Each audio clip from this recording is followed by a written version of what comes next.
My name is Michael Smalls, and I'm going to discuss some pending legislation, some recent changes to the law, and other developments that may affect workers and advocates for workers who may become victims of wage theft. And the first item I'm going to discuss is the recent increase in the state minimum wage. On January 1st of this year, the Ohio minimum wage went up to $10.45 per hour for non-tipped workers. For workers who receive tips, the state minimum wage increased to $5.25 per hour. But keep in mind that even tipped workers, such as waiters, must, when you combine their tips and their wages, must be earning at least $10.45 per hour. And for those of you who don't already know this, the state minimum wage goes up every year based on the cost of living uh, increases based on inflation during the previous year. So everybody should know about the minimum wage increase. The next item is a bill, Senate Bill 37, that is pending before the Ohio legislature. It doesn't directly impact working conditions or wages or benefits, but it may indeed beneficially affect some low-wage workers in Ohio, actually all workers in Ohio. And what Senate Bill 37 does is it makes it easier for people to avoid driver's license suspensions or to get their driver's license reinstated if it has already been suspended in certain circumstances. And specifically, it does that in three ways.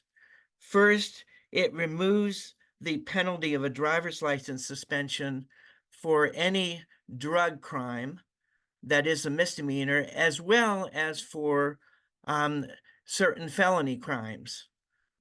So people who might otherwise lose their driver's license or may not be able to get it back because of a drug crime conviction would, if this bill is passed and becomes law, be able to keep or get back their driver's license.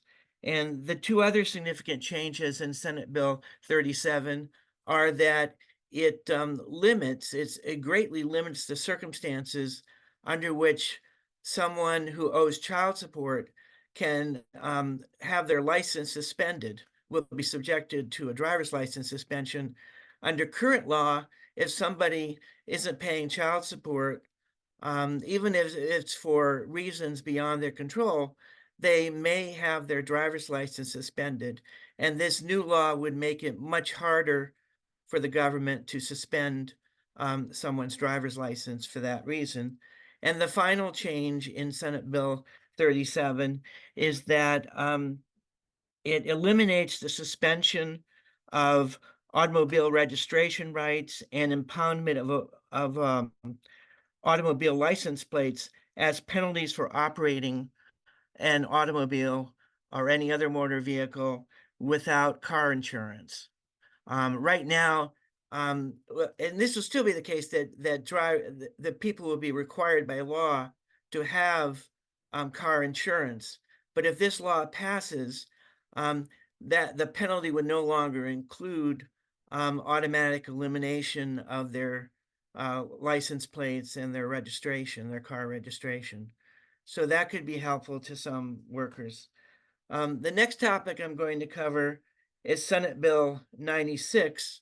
And this is a bill that would allow employers in Ohio to post notices of workers' rights on the employer website instead of posting a big paper notice or poster at the place of employment. Now, keep in mind, this bill, if it becomes law, would only apply to workers' rights under state laws. So there would still be a requirement for employers to post notices of minimum wage and overtime laws, federal minimum wage and overtime laws, and other federal employment-related laws that give rights to workers.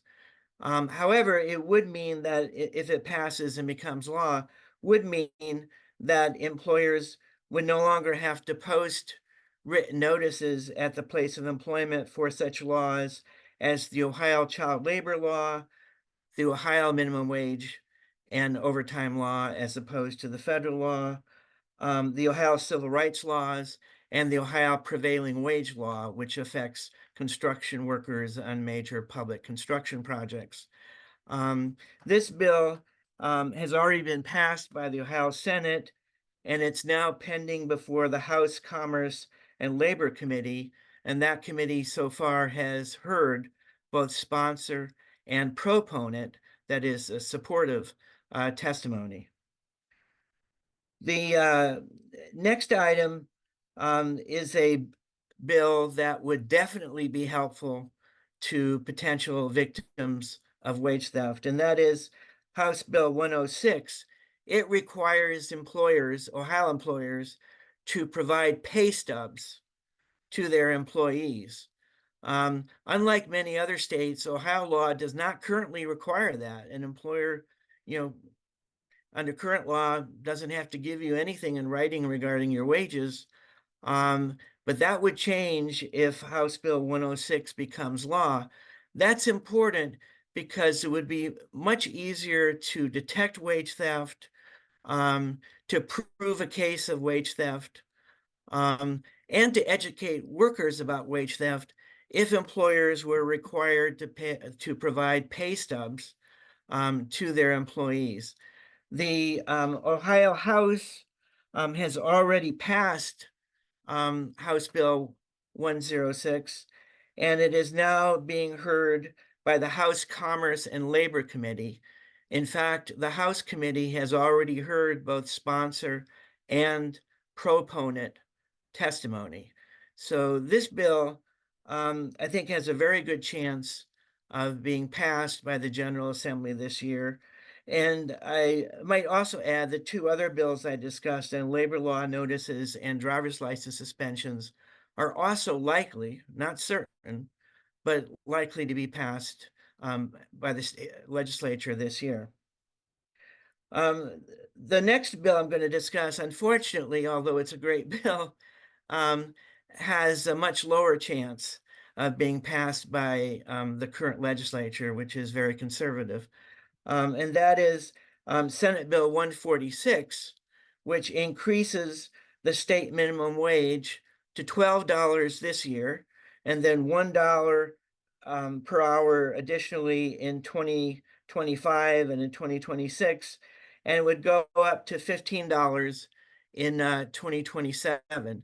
So the purpose of this legislation is to get the minimum wage in Ohio up to at least $15. And at that point, there would still be a cost of living increase, so it would go up each year.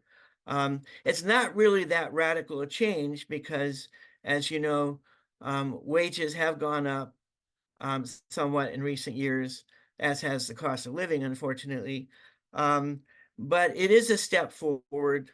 And even though it's not a radical bill, the likelihood is that the Republicans in the House and the Senate, the more conservative majority in the House and the Senate, will oppose the bill.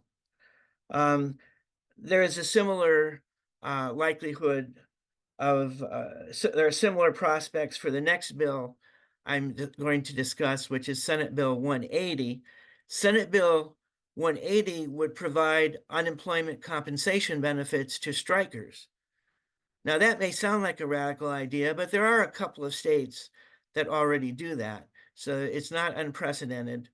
But again, I think its prospects for passage this year by the state legislature are rather slim. The Prompt Pay Act for Construction Work bill is a bill that does have bipartisan support at the Ohio State House. And this is a bill that would require private owners of construction projects to pay their contractors within 30 days after receiving a request for a payment. There are some exceptions, but in most circumstances, the property owner would have to pay the contractor within 30 days. Now, you may wonder how that change would affect um, actual workers who are working on the project, who may be working for a subcontractor, and that subcontractor may be working for another subcontractor who is working for the contractor. Well, the reason why it is helpful is because um, if the property owner does not pay the contractor, then there's a good likelihood that the contractor will not pay the subcontractors, in which case the subcontractors may not pay their workers. Um, and so, at least indirectly, this bill would be a positive step forward in reducing wage theft in Ohio. It has already, I believe it has already passed the House. Yes, and it has been referred to the Senate Workforce and Higher Education Committee. The Senate committee should soon begin taking testimony on the bill, and hopefully they will vote out the bill and it'll be voted out by the full Senate this year, in which case it will become law after that. So that's my discussion of legislation, as well as the minimum wage increase that already took effect.